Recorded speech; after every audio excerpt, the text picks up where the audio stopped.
성도들을 만나보면 얼굴이 환합니다. 왜 그런지 모르겠지만 교통 때문에 힘들고 집안일에 녹초가 되어졌지만 얼굴이 환합니다. 왜일까요?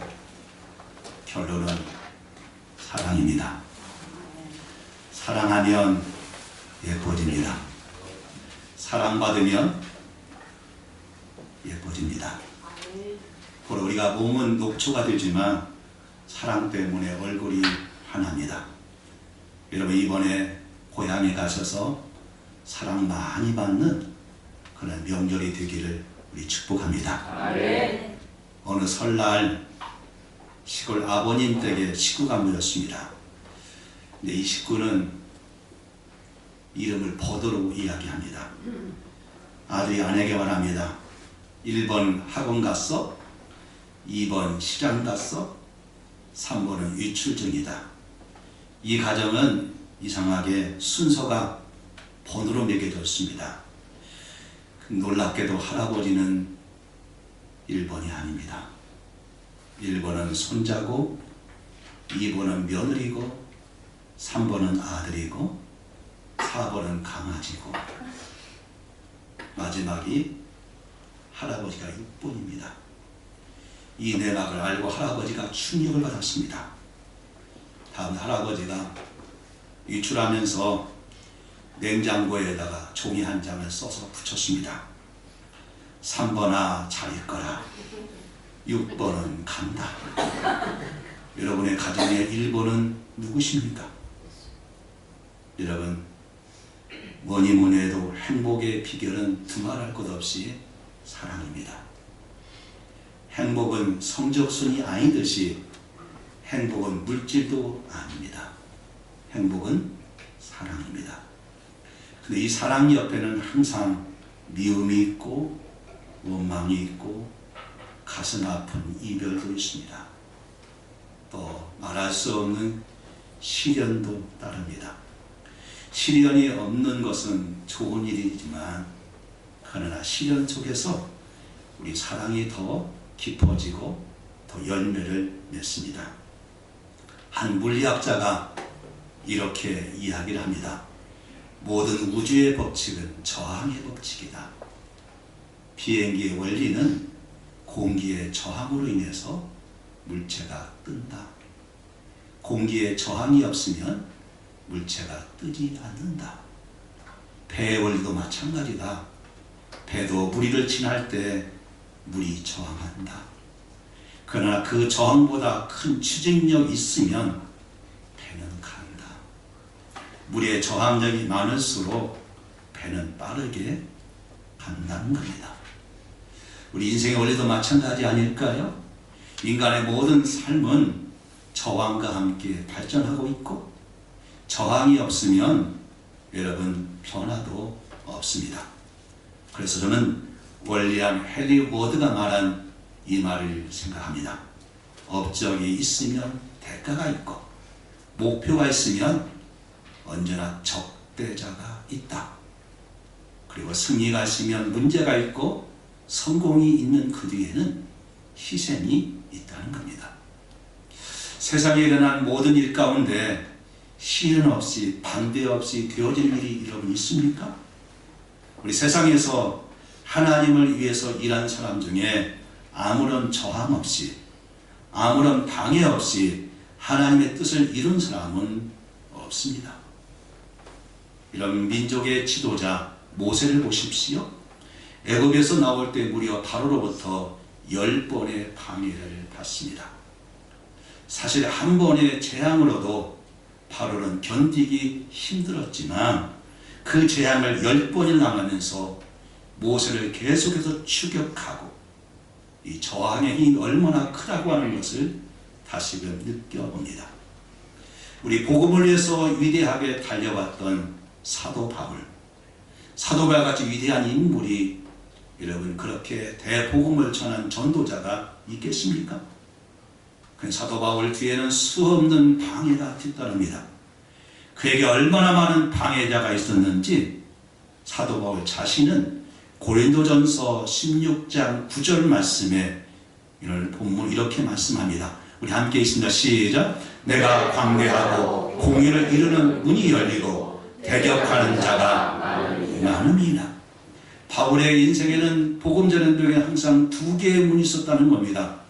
하나는 공의를 이루는 문이 있었고 또 하나는 대적하는 문이 있었다는 것입니다.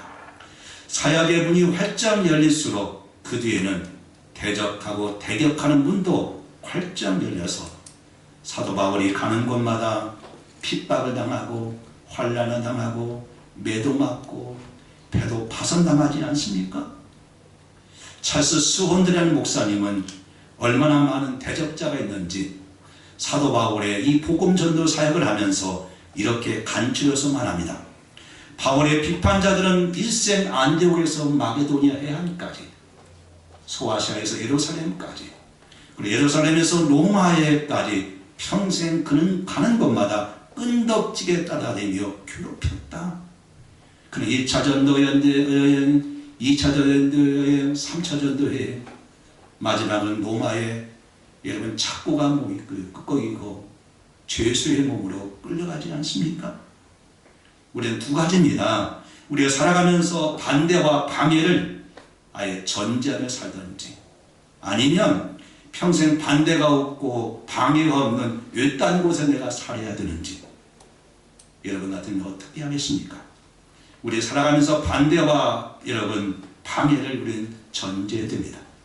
오늘 여러분 느헤미야를 통해서 이것을 이기는 배우는 방법을 우리가 터득하며 우리 인생 앞에 수많은 방해와 적대자가 있다 할지라도 하나님 말씀으로 승리해 나가는 여러분과 제가 되시기를 주의 이름으로 축복합니다.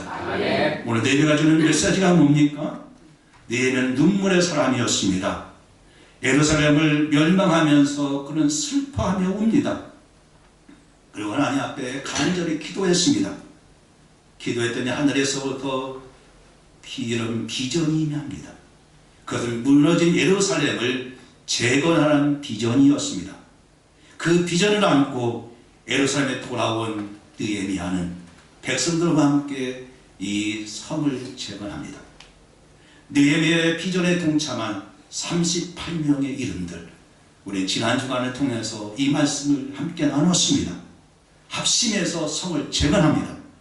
그런데 한참 성을 재건하는데 문제가 생깁니다. 이런 방해꾼이 생기기 시작한 겁니다. 다 같이 오늘 본문 느헤미야 4장 1절 우리 함께 있습니다. 시작. 산발랏이 우리가 성을 건축한다 함을 듣고 크게 분노하여 유다 사람을 휘우시며, 산발랏이라는 이름이 등장합니다. 산발랏이 방해를 시작합니다. 이 산발랏은 그 당시에 사마리아의 총독입니다.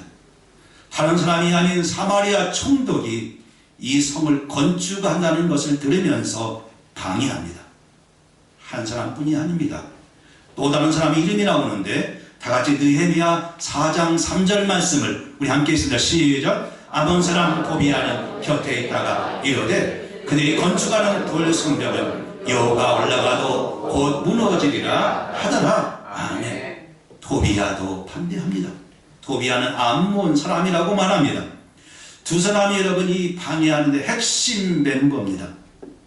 근데 이 방해는 여기서 끝나지 않습니다. 수가 더 많아집니다. 방해하는 사람이 더 여러분 노골적으로 조직적으로 방해를 누립니다.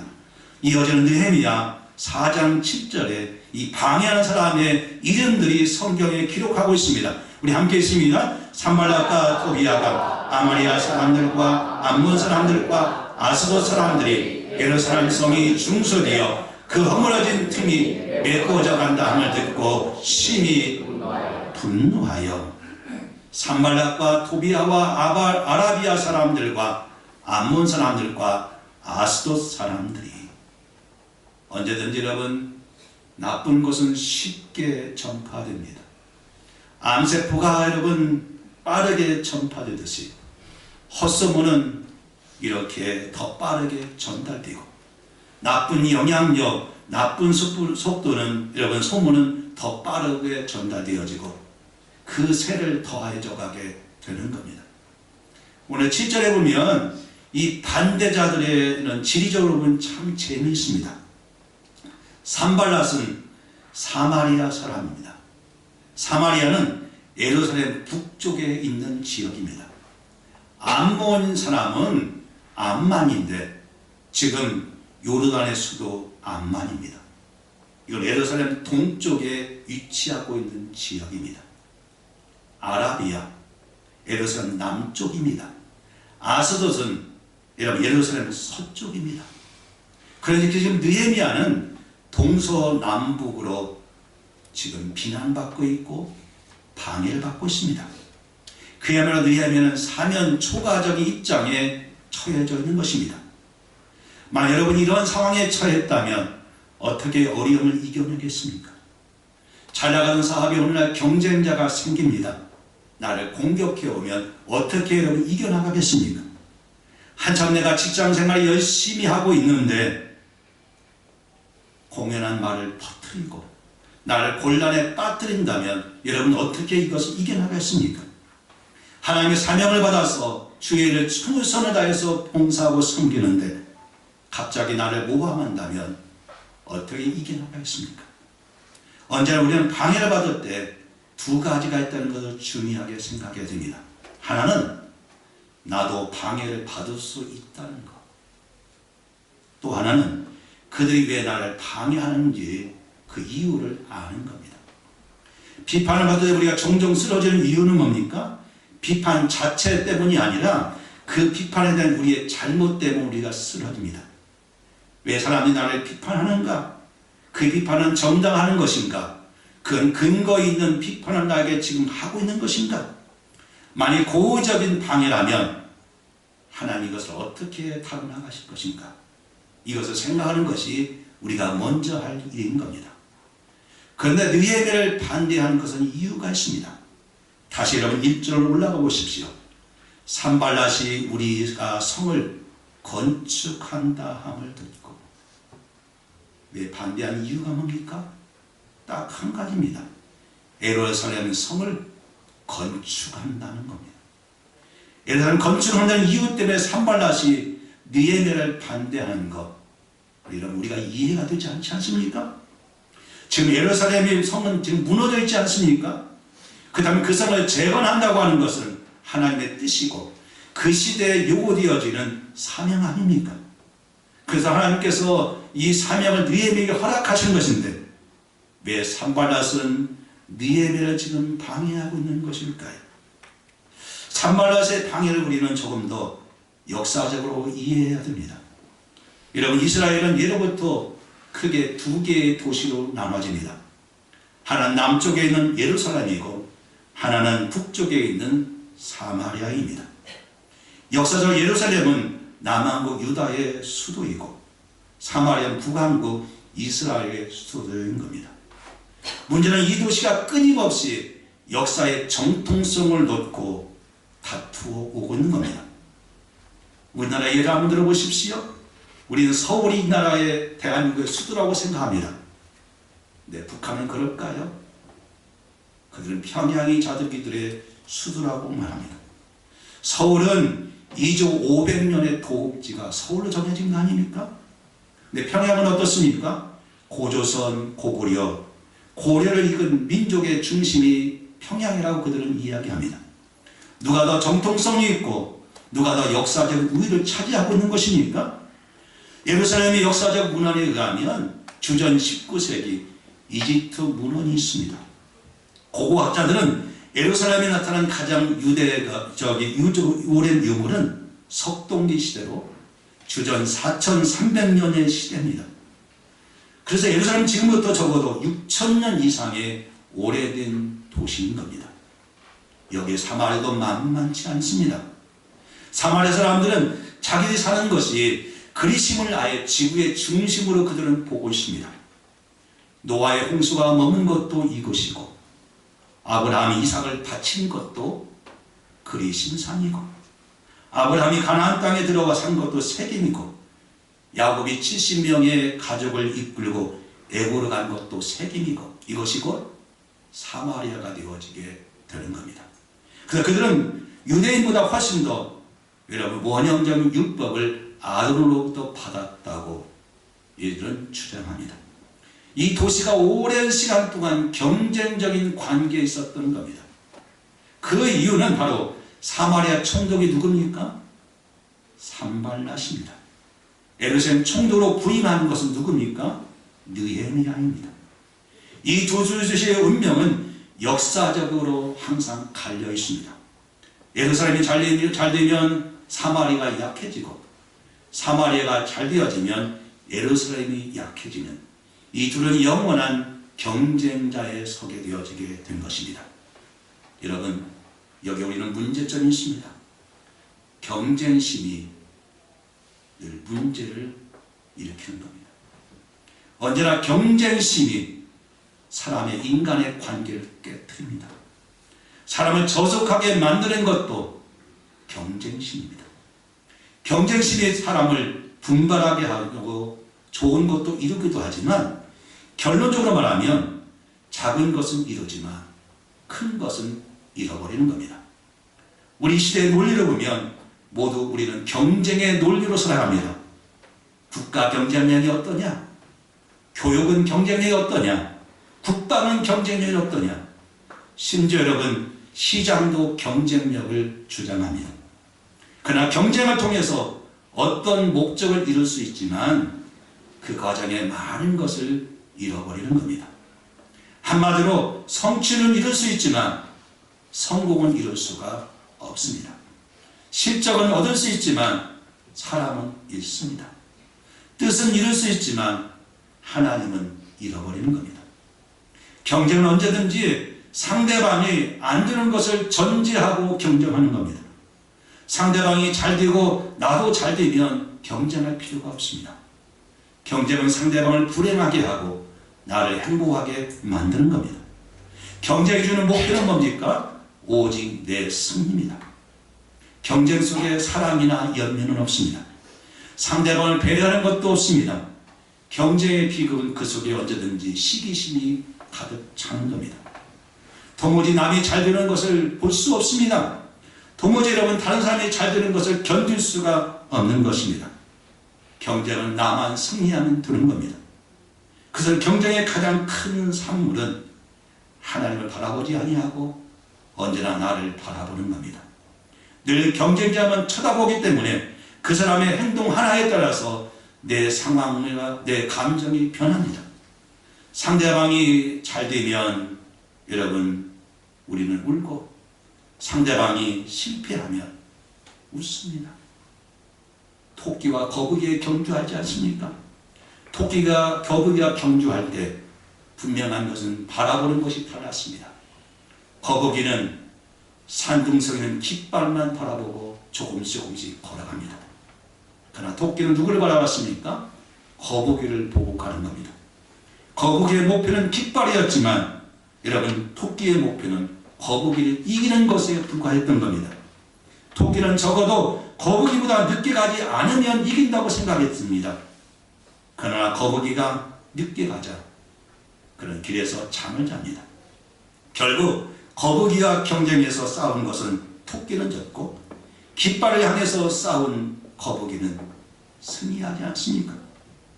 가인과 아벨의 차이가 뭔지 아십니까? 아벨은 하나님을 바라봤지만 가인은 아벨을 쳐다본 겁니다. 이것이 순교자와 살인자가 갈라지게 됩니다.